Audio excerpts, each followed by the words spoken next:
Assalamualaikum dan selamat kembali ke N-Gear. Hari ini kita ada satu lagi senarai kita nak kongsikan dengan kawan-kawan tentang 10 syarikat kereta yang paling bernilai di dunia.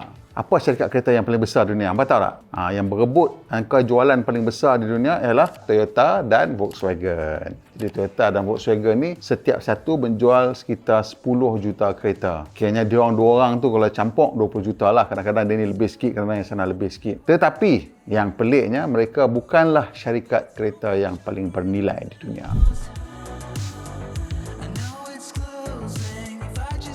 Kita start daripada nombor 10. Cuba teka. Alah, syarikat tu yang kau tim dengan Proton Volvo. Volvo ialah syarikat ke-10 paling bernilai, syarikat kereta paling bernilai di dunia dengan nilai 56.60 bilion US dollar. Volvo ni memang syarikat lama lah. Dia bermula pada tahun dah 100 tahun lah kot. Volvo dekat dah pasal dia mula lebih kurang 1920 ke ataupun mungkin awal sikit pada tu. Dan kini Volvo ialah syarikat ke-10, syarikat kereta ke-10 paling bernilai di dunia. Yang ke-9, hak ni kalau mereka tak kahwin tak jadi nombor 9. Pasal daripada kahwin dia jadi nombor 9. Ini ialah penggabungan dari banyak syarikat sebenarnya. Mula-mula Fiat dengan Chrysler kahwin jadi FCA. Lepas itu Peugeot, Citroen kahwin jadi PSA Group. Jadi PSA Group kahwin dengan FCA Group jadi Stellantis. Stellantis ni syarikat yang mempunyai jenama di Eropah dan juga di Amerika Syarikat lah. Dan bila gabung semua mereka, nilai dia adalah 57.12 bilion. Jadi Stellantis ni adalah salah satu contoh di mana syarikat ataupun industri kereta ni sebenarnya adalah satu industri yang sangat kompetitif. Bila kita tengok kereta harga dia mahal sekian-sekian, kita ingatkan mereka untung banyak. Tetapi sebenarnya daripada segi peratusan ataupun the profit margin mereka kadang-kadang tu lebih kurang tipis belas lah. 11, 12, 13 macam tu. Kalau yang bagus pun naik sampai sekitar 20% saja. Ini bila kita bayangkan pelaburan untuk setiap kereta adalah masuk dalam angka bilion. Jadi dia punya untung dia tu tak banyak berbanding dengan wang yang perlu dilaburkan untuk menghasilkan kereta. Syarikat otomotif ke-8 paling bernilai di dunia ialah daripada Bavaria Motor Works ataupun BMW. Jadi BMW ni satu jenama mewah daripada Jerman. Ianya antara jenama mewah yang paling popular di dunia. Dia bergaduh lah, berentak tiga daripada The Big German Three, namanya BMW, Mercedes-Benz dan Audi. Dan buat masa ni BMW adalah syarikat kereta ke-8 paling bernilai di dunia dengan penilaian 59.11 bilion US dollar. Syarikat ke-7 ni NIO. Bukan Satria NIO, ni NIO daripada China. NIO ni satu syarikat yang memang hampa tak kenal. Aku pun tak kenal kalau aku tak baca senarai ni. Dia syarikat buat kereta elektrik. Dia hanya buat kereta elektrik dan dia hanya berasal daripada China. Dan sekarang ni baru mereka nak mula ekspor keluar. Jadi adanya NIO sebagai syarikat yang ke-7 paling besar, otomotif paling besar di dunia, mengatasi jenama-jenama yang lebih kita kenal daripada Jepun, menunjukkan sesuatu yang besar sudah berlaku kepada dunia otomotif di mana kereta-kereta elektrik mula mendominasi nilai pasaran. Ni kita masuk yang ke-6 pula. Yang ini dia adalah sebenarnya sebuah syarikat pengeluar bas elektrik paling besar di dunia. Selain itu dia juga buat kereta, tapi semula-mulanya ianya terkenal sebagai pengeluar bas elektrik paling besar di dunia. Namanya ialah BYD. BYD itu maksudnya apa? Build Your Dreams. BYD. So BYD ni sekarang ni bernilai 77.01 bilion ringgit. Ni dua dah syarikat elektrik. Kereta elektrik sepenuhnya berada dalam senarai top 10 ni. Tengok tu. Daripada tak ada apa-apa tau. Company-company ni semua angka jualan mereka tak banyak lah, tak kiranya tak berjuta-juta lagi lah, tapi dia punya nilai saham dia sudah begitu meningkat sekali. Kenapa? Nombor 5 ni dulu nombor 1 iaitu General Motors. General Motors ni pada satu masa dulu memang merupakan syarikat yang terbesar di dunia, syarikat paling bernilai di dunia, memang syarikat yang gah, sangat-sangat gah. In fact kalau kita pergi tengok dekat Detroit tu, dia punya GM World Center tu, headquarters dia memang gah, sangat-sangat gah, antara headquarters syarikat kereta yang paling gah di dunia. Buat sekian lama dia nombor 1. Dia bukan setakat syarikat kereta paling bernilai di dunia, dia ni dulu syarikat yang paling bernilai di dunia selama beberapa dekad. Tahun kira 40-an, 50-an, 60-an memang dia nombor 1, sampai 70-an pun masih lagi dia nombor 1. Tapi selepas pada itu dah mula merosot. Yang keempat ni dia satu syarikat yang berada di macam mana orang kata persimpangan yang pelik juga, sebab dia terkenal dengan kemewahan. tetapi ia juga terkenal sebagai pembuat lori, iaitu Mercedes-Benz, kan? Pasal kalau kita tengok kereta mewah pun Mercedes-Benz, kita tengok bas pun ada Mercedes-Benz, kita tengok lori pun ada Mercedes-Benz, kita tengok off-road pun ada Mercedes-Benz. Jadi Mercedes-Benz ni adalah syarikat yang keempat paling bernilai di dunia dengan penilaian 89.98 bilion ringgit. Tapi sayangnya, saya rasa ranking dia lepas ni tak ada dah, disebabkan mereka telah memisahkan perniagaan kereta mewah dan perniagaan truk. Jadi syarikat yang kini bernama Daimler akan dipecahkan menjadi dua bahagian, yang mana mengambil bisnes kereta akan digelar Mercedes-Benz dan yang mana belanja buat lori itu akan dipanggil Daimler. Saya akan kekal dengan nama Daimler. Jadi untuk tahun depan saya rasa dia orang dah tak ada lah dalam senarai ni, dah pecah jadi dua, kan? Sekarang pun hanya 89 saja. Kalau pecah jadi dua, tak ada lah dalam senarai ni.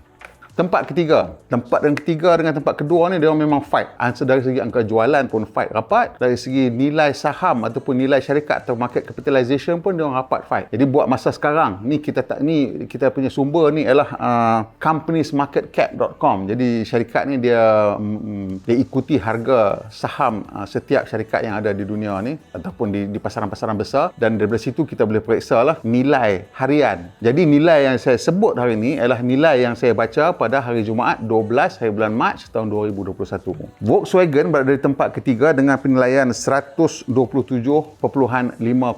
bilion US dollar. Yang ini satu lonjakan yang agak besar juga daripada Mercedes-Benz tadi.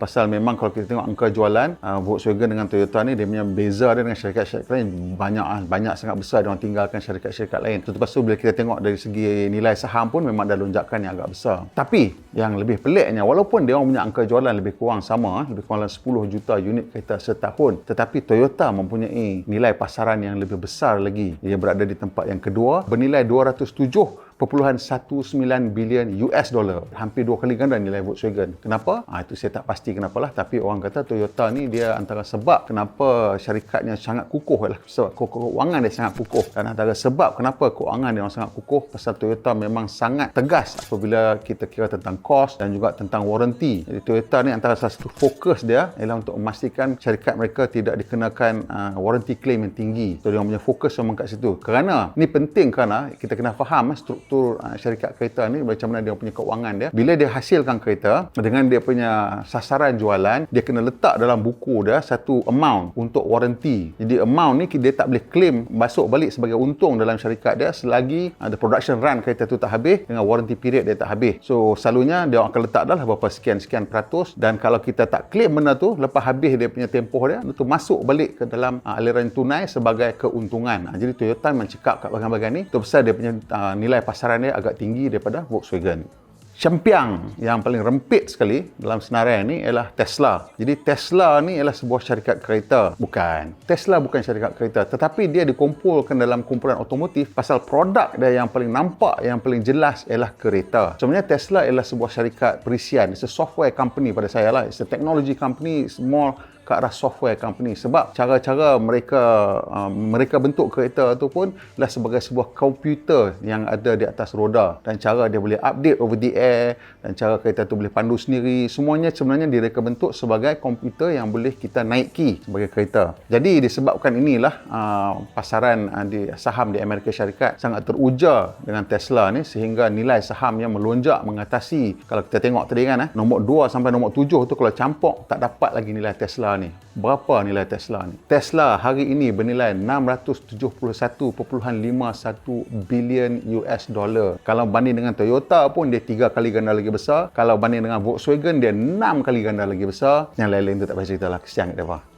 Dan antara salah satu sebab penilaian Tesla ni melebihi yang lain-lain kerana Tesla juga mempunyai bisnes-bisnes yang lain. Selain daripada kereta, mereka juga menjanakan solar panel, juga menghasilkan bateri dan juga power system untuk rumah, dan juga sistem kuasa untuk grid ataupun sistem bekalan elektrik negara kan. So dia orang hasilkan bateri untuk kegunaan rumah dan juga untuk power station. Jadi industri ini juga menjana keuntungan yang hampir sama banyak ataupun melebihi keuntungan yang dihasilkan oleh perniagaan kereta mereka. So ini yang yang menyebabkan penilaian Tesla ni. Mungkin kalau kita kata tak tepat pun boleh, pasal dia masuk dengan bisnes-bisnes lain sekali, tetapi itulah dia hakikatnya. Tesla sekarang, kalau kita bagi dua nilai dia sekarang lah, kata kita asingkan bisnes bateri dengan bisnes kereta, kita bagi dua, yang masih lagi mengatasi Toyota. Tapi ada yang menjangka Tesla akan menjadi syarikat kereta yang bernilai 1 trilion ringgit yang pertama di dunia. Nak cerita panjang payah ini, yang kena cerita memang makan masa panjang, jadi saya berhenti dekat tu saja. Itu dia 10 syarikat kereta yang paling bernilai di dunia. Adakah nama-nama yang anda rasa patut ada dalam tu tapi tak ada? Macam Hyundai semua tak ada kan, Mitsubishi, Mazda, Nissan semua tak ada. Semua tu memang sekarang ni harga nilai dia memang rendah sangat. Sebenarnya tak silap saya, Geely pun ada dalam nombor 11 ke nombor 12 macam itulah, dia pun agak tinggi juga penilaian dia. Tapi nampaknya syarikat-syarikat tradisional yang kita lebih kenali sekarang sangat rendah nilai saham mereka. Kenapa? Cuba awak fikirkan. Sampai situ saja saya cas pandai hari ni. Kalau awak suka, tekan butang like. Kalau bermanfaat, kongsi dengan kawan-kawan. Kalau belum subscribe, tekan butang subscribe. Kalau yang dah subscribe tu, tekan loceng lah, bagi kita boleh kacau dia bila kita naik je video baru dia. Ding ding ding, abang punya inbox. Kita jumpa lagi.